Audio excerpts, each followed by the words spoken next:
La colère sociale qui gagne aussi Hollywood. Les studios et les plateformes sont en négociation avec les syndicats pour une meilleure rémunération. Ils n'ont plus que quelques heures pour trouver un accord. Loïc Piala, bonjour, vous êtes en direct de Los Angeles. Les enjeux sont considérables.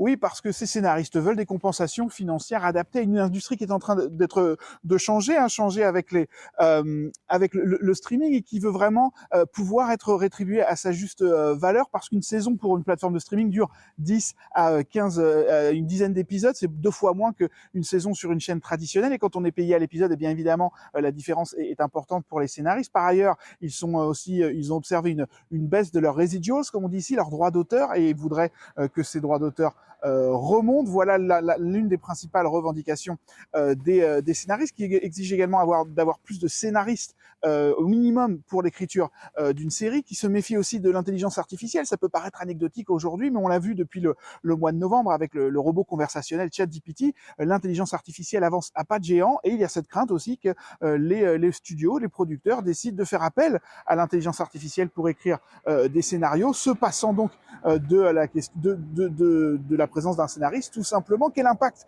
immédiat? Eh bien, ça va être d'abord pour les talk shows du soir. Vous savez, ces émissions comme le Late Show, le Tonight Show avec Jimmy Fallon. Si cette grève a bien lieu, ce sera à partir de 9h du matin, heure française, demain. Eh bien, donc là, ces talk shows s'arrêteront immédiatement parce qu'ils sont écrits au quotidien. Il y aura donc plus de scénaristes pour écrire, plus d'auteurs pour écrire ces émissions. En revanche, les séries télé, eh bien, des épisodes ont déjà été mis en boîte. Les films, les scénaristes sont moins présents au quotidien sur les plateaux, donc c'est moins un problème. Et il va y avoir aussi un autre enjeu important dans les jours qui viennent, avec le début des négociations pour le syndicat des réalisateurs et celui des acteurs. Si ces trois syndicats se mettaient en grève en même temps, eh bien ce serait un été cauchemar pour Hollywood, parce que là, Hollywood s'arrêterait vraiment du jour au lendemain s'il n'y avait pas en plus des scénaristes, s'il y avait en plus des scénaristes, les réalisateurs et les acteurs qui rentraient en grève.